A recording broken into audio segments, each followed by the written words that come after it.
Over thinking थांबवण्यासाठी काय कराल? रात्री झोपायची वेळ झाली आहे, पण डोळे मिटले तरी मेंदू बंद होत नाही. काल काय झालं? उद्या काय होईल? लोक माझ्याबद्दल काय विचार करत असतील? मी चुकीचा निर्णय तर घेतला नाही ना? एक विचार संपत नाही तोपर्यंत दुसरा विचार सुरू होतो आणि मग शरीर थकलेलं असतं, पण मन मात्र धावत असतं. जर तुम्हालाही असं वारंवार होत असेल तर हा फक्त विचार करण्याचा स्वभाव नाही, ते ओव्हर थिंकिंग असू शकते. आज आपण समजून घेणार आहोत ओव्हर थिंकिंग म्हणजे नेमकं काय, ते का होतं आणि त्यावर नियंत्रण कसं मिळवायचं. नमस्कार, मी doctor Swati Deshmukh, homeopathic consultant. आजकाल प्रत्येक दुसरी व्यक्ती म्हणताना दिसते, मी खूप ओव्हर थिंक करतो किंवा करते. पण प्रत्येक जास्त विचार करणं म्हणजे ओव्हर थिंकिंग नसतं. जेव्हा विचार इतके वाढतात की झोप बिघडते, कामात लक्ष लागत नाही, निर्णय घेणं कठीण होऊन बसतं आणि मग मन सतत बेचैन राहतं, तेव्हा त्याकडे लक्ष देणं गरजेचं असतं. ओव्हर थिंकिंग म्हणजे नेमकं काय? ओव्हर थिंकिंग म्हणजे एकाच गोष्टीचा पुन्हा पुन्हा विचार करत राहणं, भूतकाळात घडलेल्या गोष्टींवर अडकून राहणं किंवा भविष्याची सतत चिंता करणं. यामुळे समस्या सुटत नाही, उलट मन अधिक थकतं.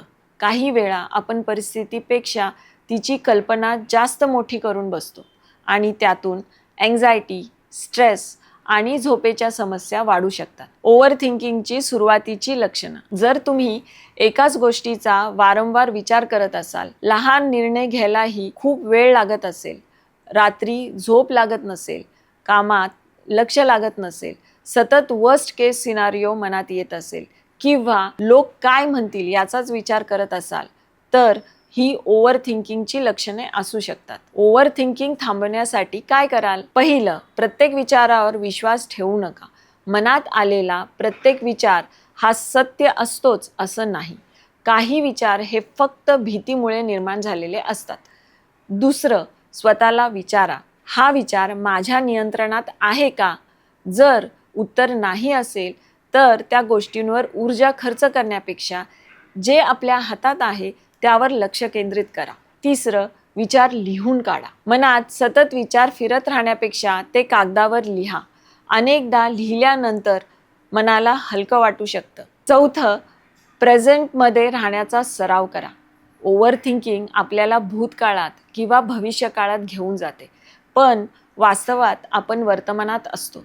दीर्घ श्वास घेणे, ध्यान किंवा काही मिनिटं शांत बसणे यामुळे मन स्थिर राहण्यास मदत होऊ शकते. पाचवं, स्क्रीन टाईम कमी करा. सतत सोशल मीडियावर राहिल्याने तुलना, भीती आणि अनावश्यक माहिती वाढते. यामुळे ओव्हर थिंकिंग अजून वाढू शकतं. सहावं, शरीराची काळजी घ्या. पुरेशी झोप, रेग्युलर एक्सरसाइज करणे, संतुलित आहार घेणे याचा मनावर सकारात्मक परिणाम होतो. डॉक्टरांची मदत कधी घ्यावी? जर ओव्हर थिंकिंगमुळे झोप पूर्णपणे बिघडत असेल, काम किंवा अभ्यासावर परिणाम होत असेल, सतत अँक्झायटी जाणवत असेल, पॅनिक अटॅक येत असतील किंवा रोजचं आयुष्य जगणं कठीण होत असेल, तर डॉक्टर किंवा मानसिक आरोग्य तज्ज्ञाचा सल्ला घेणं गरजेचं आहे. मदत मागणं ही कमजोरी नाही, तर स्वतःची काळजी घेण्याची पहिली पायरी आहे.